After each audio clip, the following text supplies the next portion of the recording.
ஆமா ஆமா, அந்த மாத்திரை தானே இந்த வாங்கிட்டு வந்து மெடிக்கல்ல தான் நினைக்கிறேன், வாங்கிட்டு வரேன்.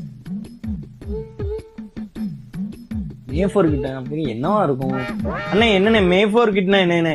4ஆம் தேதி ரிசல்ட் வருதுல, ரிசல்ட் பார்க்கறதுக்கு தேவையான சேஃப்டி கிட்ல என்னெல்லாம் இருக்கும்னா, ஒரு பிபி apparatus இருக்கும். அதாவது உங்க தலைவரோட ஓட்டு கம்மியாகும் போது உங்க பிபி அதிகமாகும். பிபி செக் பண்ணிக்கோங்க. நீங்க யார் ஜெயிக்க மாட்டான்னு நினைக்கிறீங்களோ அவன் முன்னோக்கி போகும்போது உங்க பல்ஸ் பின்னோக்கி போகும். ஸோ பல்ஸ் செக் பண்ணிக்கோங்க.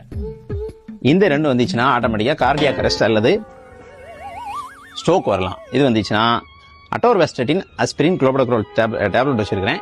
இது ஒரு 2 hours தாங்கும். அதுக்குள்ள ஹாஸ்பிட்டல் போயிருங்க, இல்லை உங்க ரிசல்ட் வேற மாதிரி ஆயிடும். உங்களுக்கு பிடிச்ச விஐபி யாராவது தோக்குற மாதிரி இருந்துச்சுன்னா பதட்டத்தில் உங்களுக்கு ஃபீவர் வரும். ஃபீவர் வரும்போது ஃபீவர் செக் பண்ணிக்கோங்க. இந்த பதட்டம் இன்னும் அதிகமாச்சுன்னா என்ன ஆகும்னா வீசிங் வந்துடும். ஸோ அஸ்தலை நீங்கள போட்டு 2 பஃப் டப் டப் டப்னு அடிச்சுக்கோங்க. ஃபீவருக்கு தேவைன்னா இதுலேயே டோலோ 650 டேப்லெட்டும் இருக்கும். அதெல்லாம் சரி, இந்த மாஸ்க் எதுக்கு? அதாவது ரிசல்ட் வந்ததுக்கு அப்புறம் உன்னால வெளியே தலை காட்ட முடியாது, அதனால மாஸ்க்.